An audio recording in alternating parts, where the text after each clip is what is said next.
அந்த சட்டை நீங்க தான் வாங்கி கொடுத்தீங்க, அது சூப்பர்னு நீங்களே சொல்லுவீங்க. அதுதான் உனக்கு பெஸ்ட்னு என்னையே கன்வின்ஸ் பண்ணிடுவீங்க. எனக்கு எப்படி இருக்கும் தெரியுமாப்பா? இத கீழ் தெரிஞ்சுட்டு எனக்கு இது பிடிக்கலன்னு கத்தணும் போல இருக்கும்பா.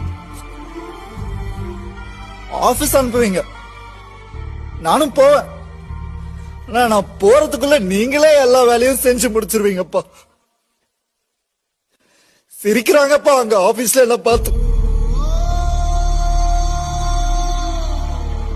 டே சந்தோஷ், வா உட்கார் கேரம் போர்டு ஆடலான்னு சொல்லுவீங்க. நான் ஏதோ ஆடணும்னு நினைப்பேன். நீங்க என்ன ஜெயிக்க வைக்கிறதா நினைச்சுக்கிட்டு ஒயிட்ட போடு, பிளாக்க போடு, ரெட்டு ஜாக்கிரதை என் கையை இப்படி புடிச்சுக்கிட்டு ஏட்டத்தை கூட நீங்களே ஆடினா அப்புறம் நான் எதுக்கு ஆடணும்?